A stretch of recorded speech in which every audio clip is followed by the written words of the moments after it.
با شکست مذاکرات پاکستان و افغانستان در ترکیه خطر شکستن آتش بس و جنگ دوباره بین دو همسایه بالا گرفت. منابع به تلویزیون یک گفتند که گفتگوها از طرف هیئت پاکستانی به دلیل خواستهای غیر منطقی و عدم صلاحیت در تصمیم گیریشان مختل شد و دونالد ترامپ همچنان منتظر فرصت است. بینندگان افغانستان 1400 در سراسر جهان سلام. من احمد رشاد زریر هستم و با آقایان کامران امان، آگاه سیاسی و نظامی، عزیز معارج، دیپلمات پیشین و آگاه روابط بین الملل این بحث را باز میکنیم. تشکر از هر دو مهمان. و معارج صاحب، چرا مذاکرات شکست خورد؟ تشکر. نخست سلام به جناب شما، همکار تکنیکی شما، معمار نهایت گرامی امان صاحب معزز و شنوندگان بینندگان محترم تلویزیون وزین شما تقدیم میکنم.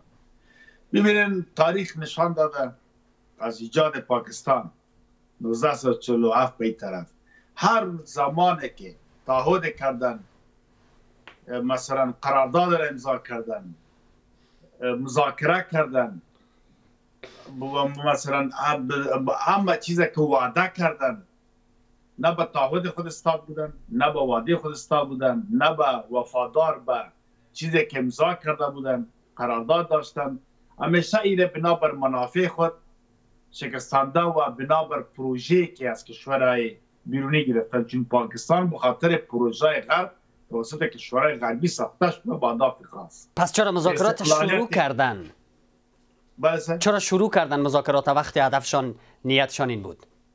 ببینن، این تا حال در تاریخ خود چنین یک برخورد از طرف افغانستان نیده بود. این رو ما بارها گفتم. 1949 در مغولگه خوست حمله کرد، مختار گل زدران پیلوت هدایت دادن که امر شد که برن دوباره در حکومت هاشم خانی تصمیم گرفتن، رفتن او را زدن و انتقام گرفتن. درست. و در وقت دکتر نجیب 3 طیاره آمده بود در سال 1987 نقص حریم کرده بود، دوباره این کار صورت گرفت، اسکات هم بالاش انداخت شد در پیندی و اینجا.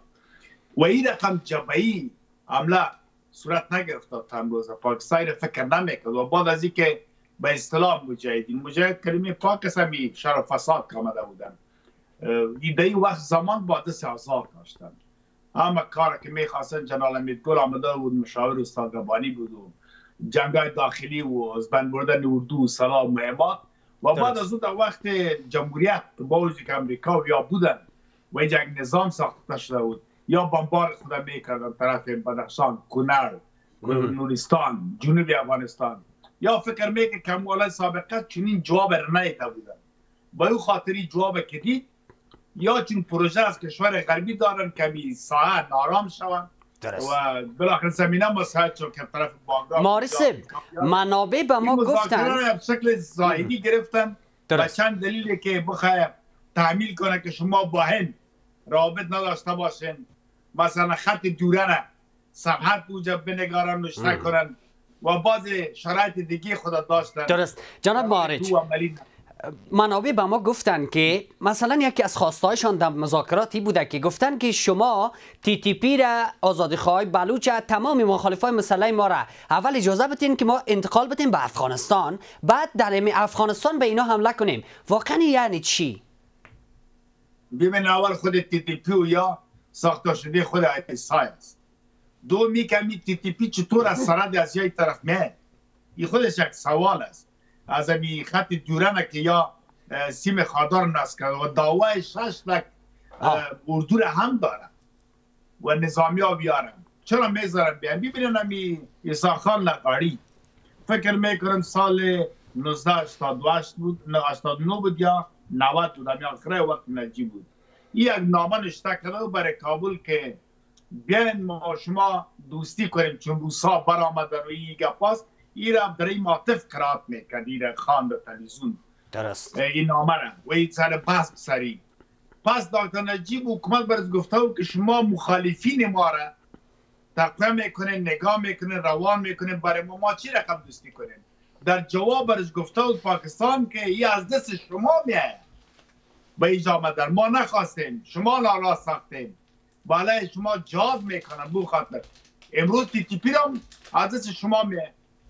وقتی که از طرف شما میان باید بنام جهاد از این طرف که میره با نام توریسم یا میاره میشاره فساد شما را دیرامنده حسن بازار از بین میبره، یا بگه که او فساد است و خارجی ها میاد کراچی امریکایی هستند، روسا هستند در فابریکات مایل و گپا فعلا وجود داره، میان یا خودشان میان.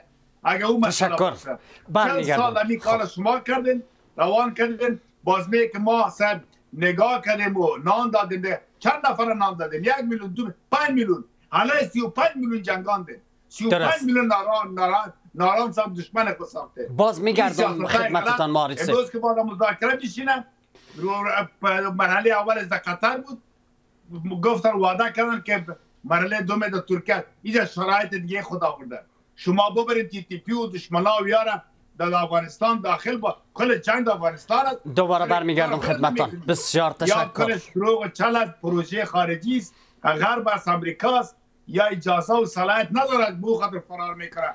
با خوب شد که قطر و ترکیه و جهان فهمید که یا اهل مذاکره نیستن یا شر و فساد هستن. سپاسگزارتان. امان سه پاکستانی‌ها چرا ترکیه رفتن و چرا حالا برگشتن دست خالی و بی نتیجه؟ بسم الله الرحمن الرحیم. سلامونه نیکی هیله ظریف صاحب تاسو ته، تخنیکی همکاران ته، ډېر ګران قدرمن عزیز معرض صاحب ته او د تلویزیون اوریدونکو لیدونکو ته وړاندې کوم.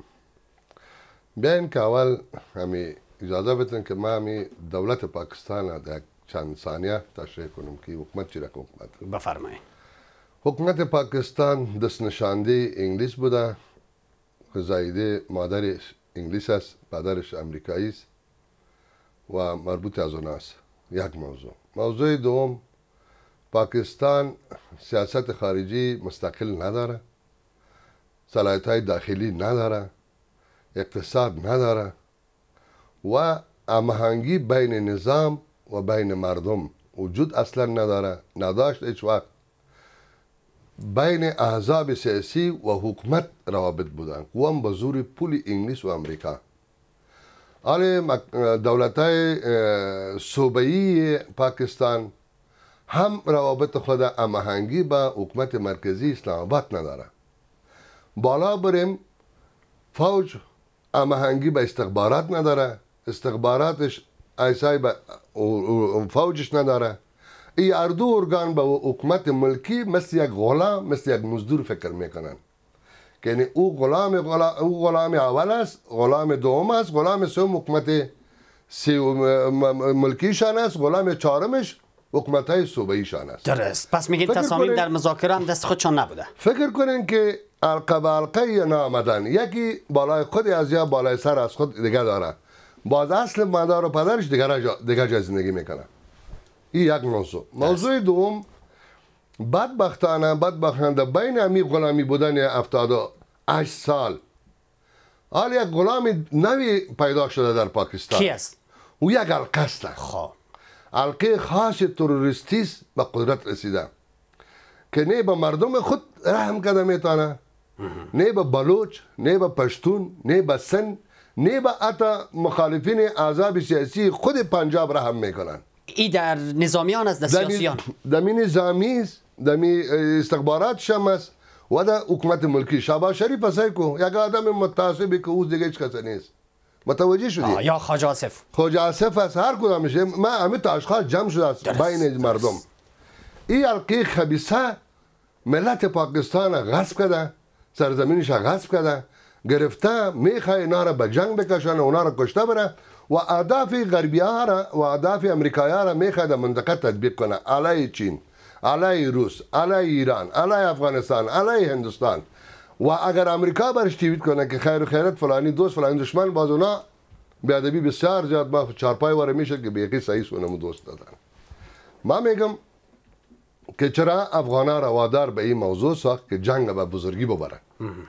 شما پیشتر از معرض با ادامه صحبت های معرض من گپ میدونم. چرا اینا با مذاکره آمدن؟ اینا صدا کردن روز اول سر عربستان سعودی که تو دوست استراتژیک امنیتی هستی. چی کردی؟ او با امریکا با اسرائیل کلش متحد شدن که بعدا افغانا را کش کنن مذاکره. آتش بس شد، رفتن مذاکره. در مذاکرات گروپ اول رفت، گروپ دوم از او پایینتر اشتراک کردن. ما از می شما گفتم که نتیجه نداره. یک کسی که صلاحیت خود نداشته و چرا در مذاکره میره؟ پالی ازو 50 و من شامل به کدام تیم مذاکره کی در طول تاریخ باقی شده؟ آیا او اخلاق صحبت کردن نداره؟ آیا اونا میتونه با کس مذاکره کنه و قناعت بده تاریخ امروزه را جهان تحلیل کنه، سیاست ها را تحلیل کرده بتانه، وضعیت وطن خود اقلا تحلیل کرده نمیتونه که در وطن خودش چی وضعیت است او رو میتونه سر افغانستان پرته. یکی نه از وطن خود جغرافی خود بلدیت نداره و چطور میتونه با سیاست های بزرگ بیشتر کار کنه. بسیار تشکر. باز میگردم به شما و اما معارض بخش دیگری تعجب برانگیز خواستای پاکستان یا اختلاف در مذاکرات که به ما منابع گفتن این بود که حالا خدمتتان میگم. وقتی تیم افغان ازشان خواسته که شما به طیاره ها و پهپادها و به سرنشینای امریکایی اجازه ندین که از حریم شما حریم ما را نقض کنن، نبیان از پاکستان به افغانستان حریم هوایی را. پاکستانی ها گفتن خب ما با آمریکا توافقاتی داریم. این به چه معنا است؟ ببین اول امکان از این نیست که مثلا طیاره امریکا از دیگه طرف بیاز بر روسیه مرکزی یا چین یا ایران. این اگر میایم از خود پاکستان میایم. میدان هوایی پاکستان در خدمت امریکاست و خود پاکستان هدایت خود از امریکا میگیره. ما نمیگیم چندین بار ما گفتیم جنرال حمید گل گفت که چیف افسر ما در واشنگتن تعیین میشه. یعنی منظوری است که اوج صلاحیت همه اختیارات به دست نظامی است و رئیس نظامی از امریکا تعیین میشه. دیگه صلاحیت و اما واقع اختیارات دست ISI است. در پاکستان هیچ تنظیم سیاسی و یا ملکی یا هیچ نظامی حرکتا بدون ISI امکان نداره. همین خود TTP و یار ما چندین بار مثال دادن. در وقتی که پرویز مشرف از امریکا 100 میلیون دلار میخواست که ما مصارف کردیم که کمک کردیم با شما در جنگ علیه افغانستان برای ما پرداخت کنن، نمیداده شد. دمی چند روز تحت او قماندانشان یا مقرانشان حکیم الله مسعود بود. همین TTP را تا از 400 از مردان گرفته تا ملکند و با جبل گلسرشان تا دیر و کالام و بونیر و سوات و چترال بردن. وقتی که 80 میلیون برش منظور کرد در 4 روز همش پس آمد در وزیرستان. آیا کنترل نبود چی بود؟ مردم جهان نمیبینه اما چیز رو به چشم خود. امروز جهان در سیاست های جهان بین کلانای سیاسیون جهان یک قسم چی شده؟ بی‌حیایی صورت گرفته. یعنی شرم و غرور سیاسی از بین رفته. میبینه مردم با چشم خود یک کسی یک عمل را انجام میده. مثلا چیخ میده که القاعده در افغانستان است آخر اول در انتخابات کشته میشه. اما امریکا در وقت میگه که القاعده در افغانستان برای جنگ میکنه علیه القاعده من رهبرش رو دستگیر میکنه پاکستان چپ خود میگیره. حالا این وقت اخیر داعش از افغانستان داعش است و داعش خراسان و فلان پاکستان رهبرشان ابو رهبری که مربوط به حوزه است در کراچی گرفتار میشه. متوقعی چند قماندان برجسته در دره اسماعیل خان گرفتار میشه. هیچ کس چیز نمیگه برشان. چون بازی های جان است. اما گاهی معارض مطرح میشد که پاکستان دیگر در نظر آمریکا هم جایگاه قابل اعتماد قبلی را نداره. یک سری پارادوکس مسائلی وجود داره. چرا؟ نه اونطور نیست. خب پس چطور است؟ خانواده مشخصی است. پاکستان استابلیشمنت توجه حاکم است. همی ولتی خاندان وایس خاندان که سندھی و پنجابی ها میگه یا سردارجی برشان بلوچا میگه نواب جی و پشتونا برشان میگه یا او حاکمیت دارن. این سیستمشان ما قبل گفتیم نظامیا یا پیش میبرن و خودشان میان طرف انگلیس آمریکا و اینجا فامیلایشان هم بیرون هستن. خانه‌های بسیار مدرن هم دارن. اولادایشان بیرون درس میخوانن. این چال و فریبای پاکستان است که کارم میکنن. حالا کل جنگ و جنجال در مناطق پشتونیسین و بلوچ هستند. سابق در کشمیر هم بود و نریندامودی یا ترسان در اونجا جنجال ندارن. تشکر. پنجاب راحت زندگی و یاد دارن بازی. خود جغرافی پاکستان نسبت به نفوسش کمتر است. بسیار ممنون. فابریکه تولیدی و صنعتی نداره. این مجبور است این پروژه را بگیره و از این ابرار معیشت کنه. تشکر. باز میگردم. کشورهای خلیج هم برش پول میده. امریکا و غرب پروژه است پیش میبره. این که فهمید که مذاکره و یا مانع پروژه از این گپا میشن و دید که افغانستان یک موضوعگری قوی را گرفته فرار کرد. تشکر. شرایط تزیرق میپذیرفت مانند سابق هیچ مشکل نبود و امضا میکردم. سپاسگزارتان هستم مارس، باز میگردم به شما. اما اینکه آینده چیست، جنگ یا آتش بس؟ پس از میان برنامه با آن خواهیم پرداخت.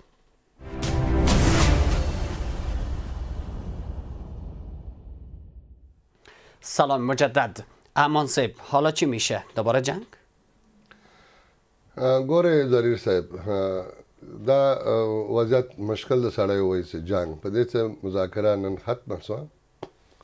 وګورو د پاکستان سیاستوال څه کوي. که څه موږ ګورو اچکزی یو د غټ ګوند مشر ده او د خپل د اسلام آباد د حکومت طرفدار هم ده، ولې هغه نه غواړي چې په افغانستان سره جنګ وشي.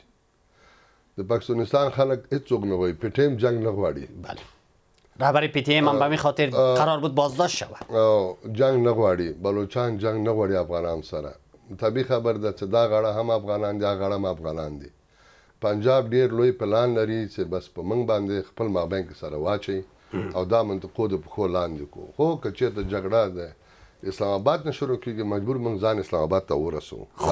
نه به یی هفته گذشته همینجا گفتید که اگر اونا حمله کنن اسلام آباد شاید مورد هدف قرار بگیره. سل په سلو کې دا د انتقام موضوع ده. د افغانستان ملت بمبارد پنجاب نه مني. راځي راغلو د پنجاب ولې امریکا سره جوړ سو. چرا؟ کله چې هند ټول خاصې د امریکا رد کړلې، د روس په ضد، د چین په ضد، امریکا مخ راوړو پاکستان ته، پاکستان یې بیرته غېږ کې ونیو. همدا چټله اداره، همدا چټل حکومت امریکا له مجبوریت غېږ کې بیرته ونیو. و فیلد مارشالش هم دو روز پیش باز تعریف کرد. بیا هم تعریف هغه ته ورته ویل ته ما جنرال. دا په څه معنی؟ اسرائیل اعلان وکړ چې پس له ایران نوبت د پاکستان ده. امانن د غزې په جګړه کې او د هلته د ملل متحد قطعات باید لاړ شي. اسرائیل لاجی کړی چې پاکستان اردو دلته راسي، منخط کې د وګرځېږي. ګورې واضح معلومیږي چې پاکستان کومې لوبې مخ ته بیایي او څنګه ځان مورد د اعتماد کوي. تاسو شهباز شریف ملاقات د هغه سره ولید، بایدن سره، بله، او بخې ترامپ سره، کم چې بوټان ورته ماچ کړي، لاسونه ورته ماچ کړي. درست. ته ولاړ. اینجا یک سوال دیگه من از شما دارم. تحلیل شما چرا نشان میده وقتی این همه اطلاعات شناخت از پاکستان وجود داشت، چرا هیئت امارات اسلامی رفت به گفتگو قدشان نشست؟ په خاطر دی که افغانانو دغه پیشنهاد د قطر او یا د عربستان، سعودي او د ترکیې رد کړی و، نو بنان دا ټول مسایل په موږ ټپېدل او ملامتي په افغانان راتلله.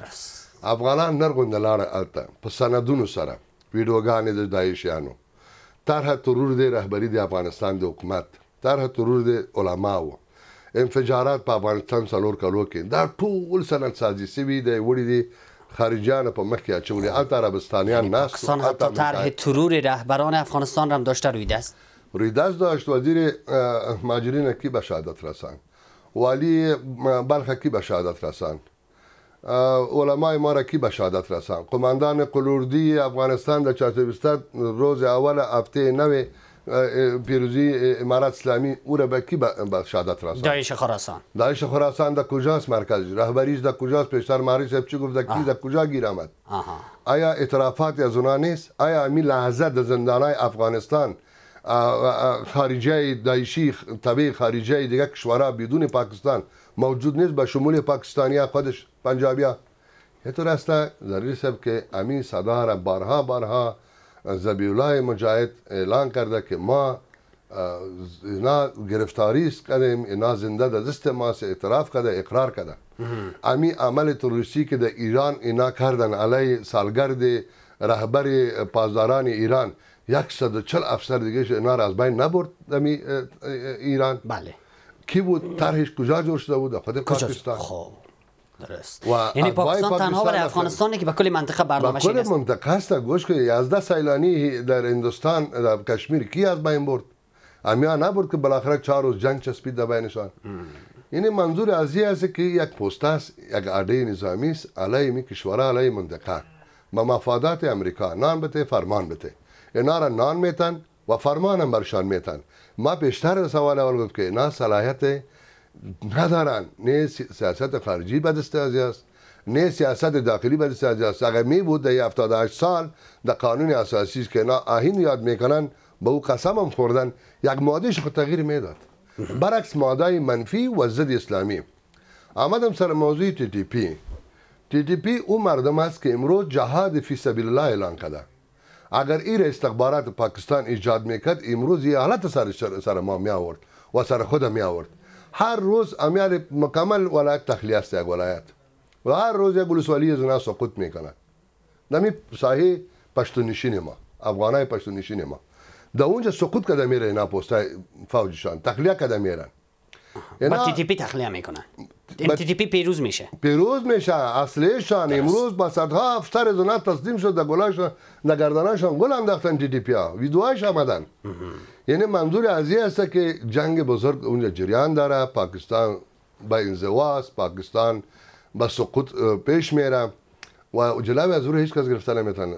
زلیل صاحب با او خاطر اینا آخرین تلاشای خود میکنن که پاکستان نجات بده بدون از اینکه با افغانستان جنگ کنه، اونا خودشان از بین میرن. سپاسگزارتان.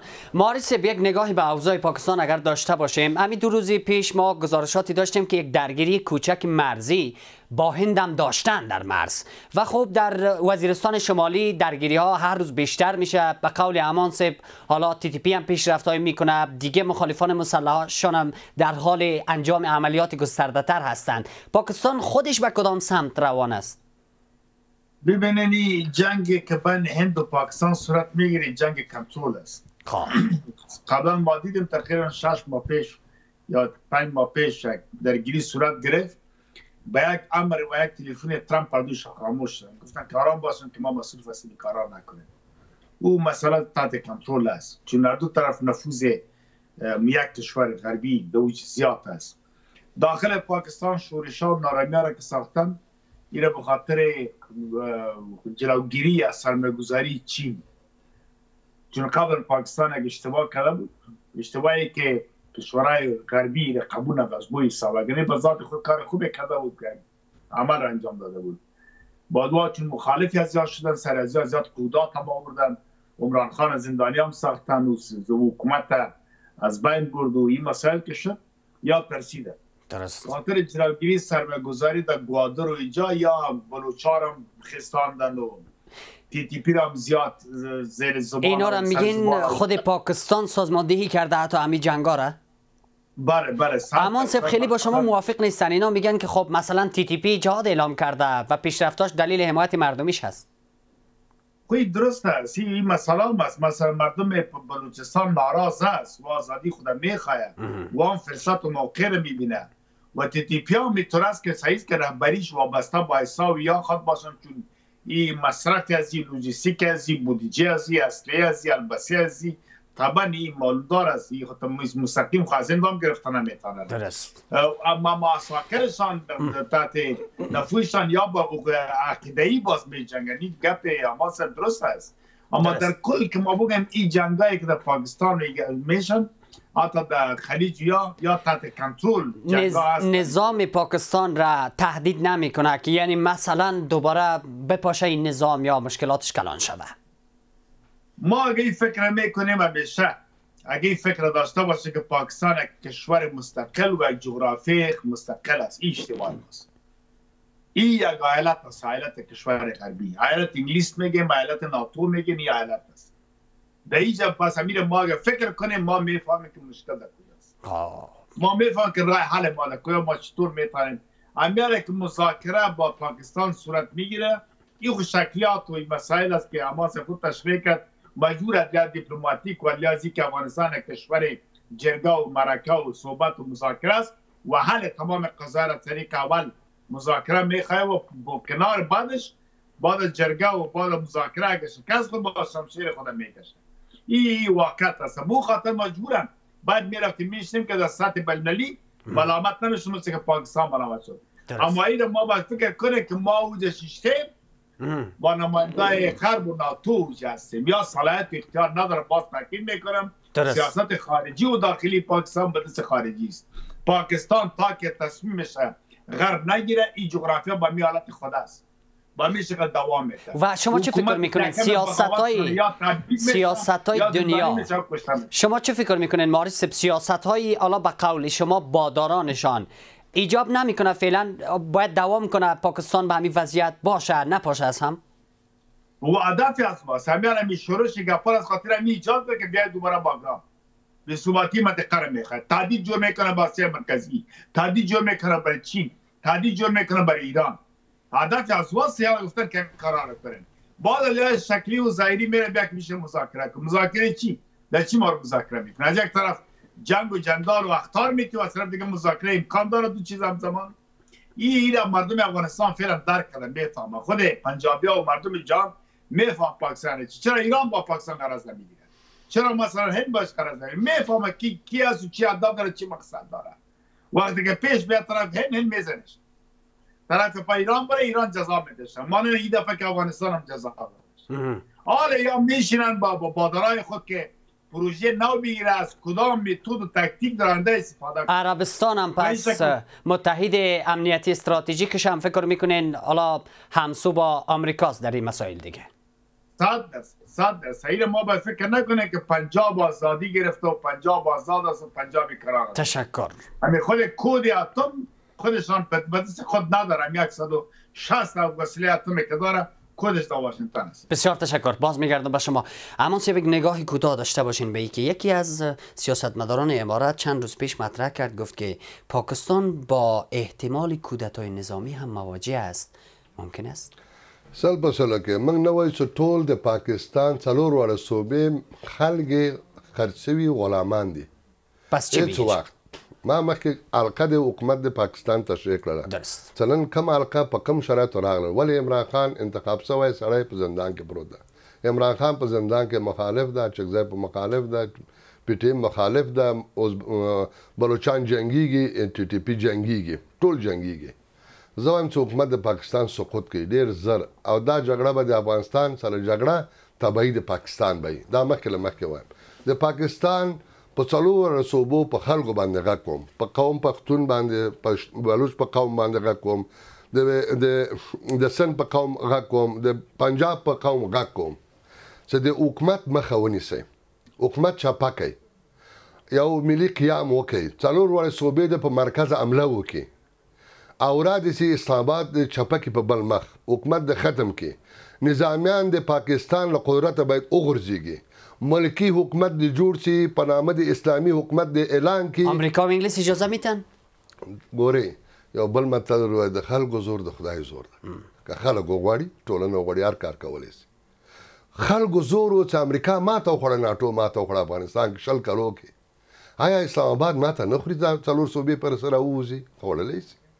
زه وایم که دغه ملتونه د پاکستان جغرافیه کې څه نن ژوند کوي، که دا راپاڅېږي چې نور بس د ظلم و ستم په دې خلکو باندې، په پنجابي ظلم ده، په سندي ظلم ده، پښتانه وژل کېږي، بلوچان وژل کېږي، زندانو ته غورځېږي، هلته د پنجاب سیاستمداران ترورېږي.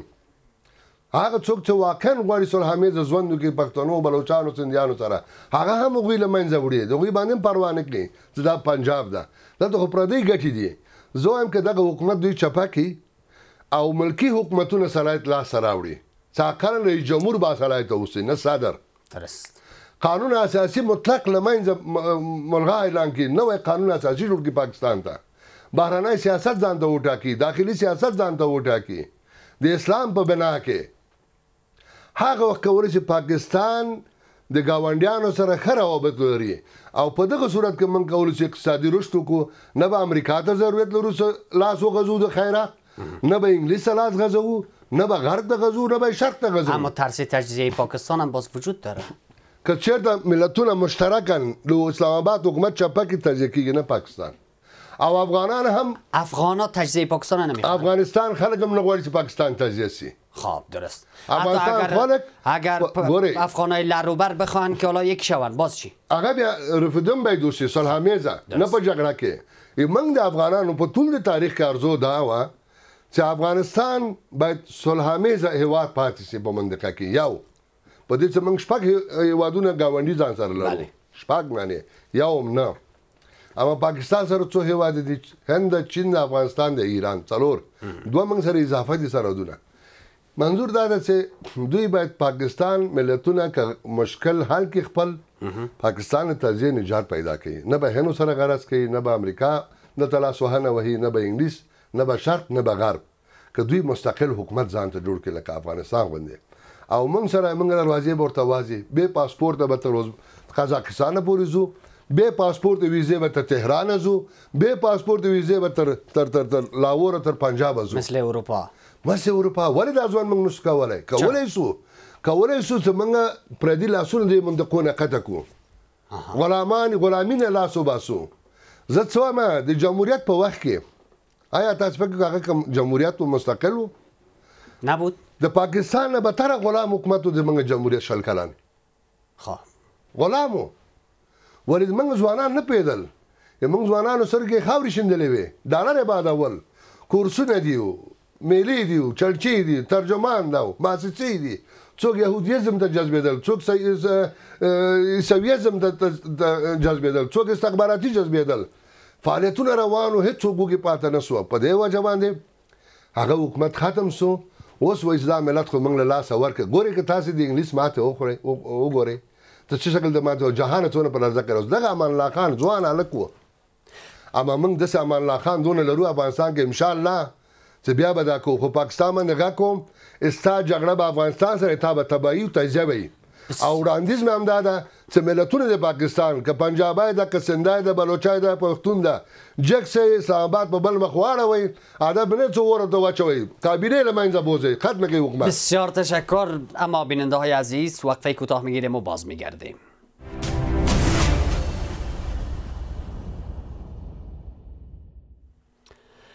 ادامه گفتگو. مارسب آقای دونالد ترامپ منتظر است که دوباره جنگ شود بین پاکستان و افغانستان تا او به نام خودش ثبت بکنه صلح و آتش بس را. واقعا بازی ترامپ چی است و چی میتونه بکنه؟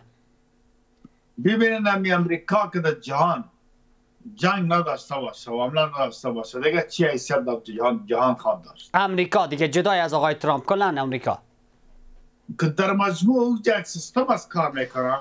رئیس جمهور صرف ریاض فیزیکی همه قدر نقش داره که همون پروسر همین سیستمی که قبلا ساخته شده سیاست داخلی و خارجی با کمک CIA و NSA و یا FCR یا پیش میبرن یا صرف همی که چگونه این بازی کرده میتونه نه قدر نقش داره خوبتر، سعیتر، کامیابتر، ناکامتر دیگه او سیستم است. اگر جمهور نباشه مشکل اکثر کشورهای اروپایی و کشورهای پیشرفته اگر ضعیف باشه نباشه شکل بیخی تشریفاتی را داره. سیستم ایجاد شده، نظم ایجاد شده، مو نرمال با مهارت خود کار میکنه و این هشت جنگی را که ادعا میکنه که به هشت جنگ پایان بخشیدم این نام بخش از بازی است؟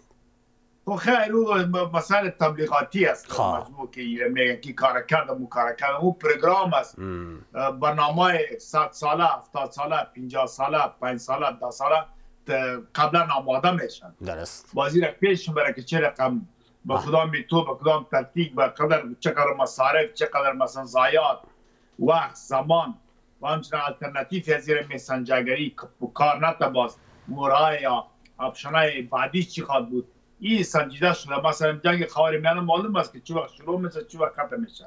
بله ابتدا جنگای هست مثلا که ادامه جنگ به نفع از است آغاز جنگ به نفع از است. پس بین افغانستان و پاکستان چی میشه؟ دوباره مذاکرات از سر گرفته خواهد شد یا جنگ میشه یا اوضاع این گونه آتش بس ادامه مییابه؟ ما فکر نمیکنیم یه دیگه جنگ یک پاس صورت بگیره. اما وقتی که اگه پروژه از طرف غرب باشه بله یک بنظمی و یک بی‌ثباتی بیاره میخواد دامن بزنن در این نقطه تا که مردم افغانستان و شرایط ذهنی و عینی و فیزیکی و همه چیز آماده شد تا که دوباره امریکا بیا. اگر پلان آماده نداشته باشه اگر نداشته باشه کارگر یکی جنگ عمومی جان گفتن درست اون منطقه امریکاست که او اگر جنگ نکنه خب پس از سر امریکا چی خواهد بود؟ ببینید همین جنگ مثلا یک کشور جنگ صورت میگیره همین سالایی که مصرف میشه وسایل مدرن هم تست میشه هم عسکر ترنینگ میشه هم سلاح فروخته میشه خود به نفع ابرکوتای جهان است. یکی ملک ویران میشه، پس دوباره یک کمپانی های بزرگ ساختمانی آسیا است. بیمه اوجا اکثر کشورهای جهان بیمه سن، خانه و همه چیز. این بیمه مربوط است، نرخ بیمه را بالا میبره. مردم مجبور است قرض بگیره از بانک ها مربوط است، نرخ و نوا بالا میره. پس همه فابریکای و کمپانی های بزرگ تولیدی و صنعتی ازیاد نرخ ازیاد بالا میره. در هر صورت فایده از اکثرا باز جنگل های بسیار کران قصدن یا در میتن، بیمه را بالا میبره، او خانه را تخلیه میکنه، خانه خراب میشن. این یک بازی است که امروز جانی سرمایه و یاز کجا میشن. درست. همین سالایی که تولید میشه بر از این مارکت کار نیست. فعلا در جهان مثلا در خود کشورهای اروپایی یک پیلوت نمیتونه که طیاره جت در فضا مثلا تمرین بده. این چطور بازی بم انداختن تمرین کنن. اینی کشورهای جهان سوم است، زدن و کندن است. پول هم از کی گرفتن؟ پول هم از خود از یاست. همین GCC و گلف پول هم از یاستن، عسکر هم از یاست، جنگ هم از یاست. یاد که سیستم جنگ مانند ژاپن مواد خام از کشور میگیره، پس برش مثلا پلاستیک از افغانستان میگیره، پس اونجا تکای لیلون میسازه افغانستان بفرسته. تشکر. مهارس این کار جنگ هم در خود کشور آماده به سازماندهی بکنه، خصوصا ششتن منفیت میکنه. به جنبندی باز میگردم خدمتتان و امان سب، حالا یک نگاهی بسیار کوتاه به نقش ترامپ داشته باشین. ترامپ یک شخص بی اراده است، یک شخص عیاش، یک شخص خودخواه، شخص دور از سیاست و دور از جهان است. او در محور زندگی خود میچرخه، چیزی که در فکرش میامور تطبیق میکنه. از یک طرف جنگ سازماندهی میکنه، از یک طرف بند میکنه. یک خواص خصوصیت خودخواهی از این نشان میده که این نامش برای در دنیا و در طول تاریخ نام از این ثبت شوه. یادتان باشه گفت که دیگه دوره من خود کاندید نمیکنم. اگر این خدمتگار جامعه می بود میگفت من 10 پیره میخوایم کاندید شم به ملت امریکا خدمت میکنم. این گفت دیگه پیره من خود کاندید نمیکنم، این بار آخرم از دیگه. به این معنی که من تاریخ به خود جور میکنم و تاریخ ناکام سیاه ثبت میشه با نام ازی. نه با نام ازی که یک رئیس جمهوری امریکا چندین جنگ ختم کرد. بین افغانستان و پاکستان چه خواهد کرد؟ بین افغانستان و پاکستان غیر از دامن جنگ زدن دیگه کار هدف نداره. پیشتر معرض سب یادآوری کرد این جنگ میخواد، این جنگ در اشاره مکمل که تربیت شده در پاکستان داخل افغانستان بسازه از ناحیه شمال ما و جنگ بالاخره به آسیای میانه برسه و این جنگ تهدید به روسیه شوه و بالاخره بره و تهدید به چین شوه. اینجا گورا هست، اینجا تاجکا هست، اینجا ازبکا هستند، سازمانایی که نامهاش تیر میشه محکم است. از او خاطر اینا رو کلش آماده ساختن به این موضوع و وعده هایی که مردم افغانستان و خصوصا دولت امارات اسلامی سپرده که هیچ گروهی در افغانستان اجازه نمیتیم که از خاک افغانستان به کشور دیگه تهدید باشه. اینا میخواه این ناکام بسازه می وعده از اونا را به ذریعه جنگ به افغانستان و پاکستان. هدف امریکا اینمیست که این دو کشور جنگ کنه. این جنگ جبری است، این تمویلی سر ما و سر پاکستان. چرا می لحظه و از فرار کردن چی؟ چرا در روز دوم کل گپاره اوکی کردن؟ روز سوم می غالمغال میبره، چچات از دانش هم میبره، اخلاق تربیه نزاکت اجتماعی را زیر پا میکنه و بالاخره فرار میکنه و میگره ساعت 12 بجه به اسلام آباد تامش و دلخوری خود میرسانه. هدف ازی بود که موضوع هدف امریکا تطبیق نشد. درست. با او خاطر باید بگوییم که چشم انداز چه دوباره مذاکرات از سر گرفته میشه بین ما فکر میکنم کشورهای سالمه که ما سر هند صدا میکنم، ما سر چین صدا میکنم، ما سر روسیه صدا میکنم که سباز مردم افغانستان گیله نکنین. امروز که با مردم افغانستان در میزای دیپلماتیک در این مذاکرات اشتراک نکنین، گیله از ما نیست، گناه خودتان است. تشکر. باز میگردم به جنبندی شما را کوتاه میگیرم. مهارس صاحب، راه حل در نظرتان میگذره بین افغانستان و پاکستان؟ ببینید همین راه حل است که میل ادامه پیدا میکنه. اول مذاکره به سطح بندلی معلوم شد که کی مذاکره میکنه، کی وفادار است، کی فرار میکنه. بعد از این هر عملی که پاکستان انجام میده عمل باید چنین باشه. افغان ها همیشه در مقابل دشمن به دست خالی بوده و مقابل هم وسله و سلاح قوی داشته و هم لشکر بیشتر داشتن، اما کامیاب شد چون مورال و ذهن همینطور جور شده از مردم افغانستان. بنیاد افغانستان با جرگه و مذاکره و شمشیر گذاشته شده تا امروز. جغرافی ما میره اجرا میکنه چون کشور کوهستانی است، کوه است، مردم بلد هستند و جهانیان نمیتونه که سرزمین اشغال کنن. جنگ ها معلوم است. 336 سال پیش از میلاد اسکندر مقدونی یا اشوکا پادشاه خانواده موریه 226 سال پیش از اون وقت شروع تا تاییدیان بود و ساسانیان بود و مختلف و تیموریان بود و مغول بود و چنگیز بود و لاکو بود و بابر و فلانی، همه گواد شکست خوردن با روس و امریکا و همشان. پس راه حل به نظر شما مذاکره است؟ بنان اگر بعد از یه هر کاری که صورت میگیرن، اگر مذاکره ناکام بشه، هر عملی که انجام میتن پاکستان باید اکثر چنین باشه. اگر این باد بمبارد کرد، لشکر عسکر کمانده کنن مستقیم حمله، باز اگر شاگرد امر شاگرد سنتان مثل که اما الله خان سپاسالان نادر خان در تلوانه رفت و شکست داد و میرفت طرف دریو به اتک او را دوباره پر شاگرد داد. این رقم دیگه باز شاگرد دادن نیست. حرکت است تا مارگله و جلم و شیرخان قلا تا اوجا باید برق افغانستان. تشکر بسیار ممنون. اگر واقعا میخوان مردم افغانستان که دنیا را بفهمانه که افغانا واقعا قدرت داد، غیر از وی شعار دادن و گپای ماسی و این وان یا گپای دارن. مستقیم جواب دشمنانه است، دوستانه است. سپاسگزارتان. 2 دقیقه حرفتان به امارت و به مردم افغانستان چی است؟ با امارت اسلامی میگم که ما در جامعه قرار داریم، در بین مردم هستیم و در او جنگ هم مردم ها بازارها تن جوانان معذر بود، حتی از خارج و داخل، که به خاطر دفاع از نوامید ملی و تامین ارضی افغانستان بالای پاکستان استادگی میکنیم. اینا مطمئن شو از طرف ملت در پشتشان استاد است. امارت اسلامی را میگم به دوستایی که ما امروز با ما خود دوست میگیرن، اونا را در روز امتحان قرار بتن که دایی مذاکرات فشار از طرف از اونا سر پاکستان به عبارت از چین است، روسیه است، ازبکستان است، قزاقستان است، ایران است. اینا را برشان مراجعه کنه. اونا سر ما که جمع کرد، اینا را ما هم گردن خود خلاص کنیم که به سطح امریکایی گپ برسه از چین و روس که در افغانستان مداخلت باید قطع شود. اگر نکردن ما حاضر هستیم بر جنگ. مرد و زن ما به خاطر قربانی و نگاه کردن سرزمین آزاد و مستقل به خاطر دین خود و حکومت اسلامی خود می جنگیم. با مردم افغانستان چی میگین؟ با مردم افغانستان میگیم که چند سنخیری ما شماست.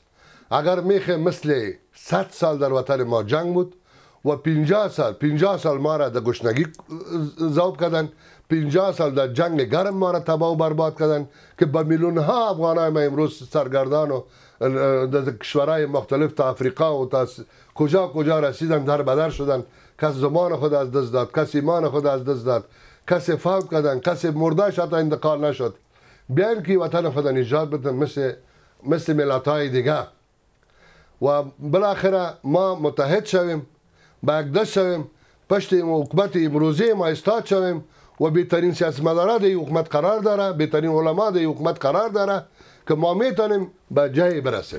سپاسگزارتان کامران امان آگاه سیاسی و نظامی و همچنان عزیز معارج دیپلمات پیشین و آگاه روابط بین الملل بابت حضور و تشکر زیاد هم از شما که همراه ما بودید. تا فردا شام لحظه ها بکام.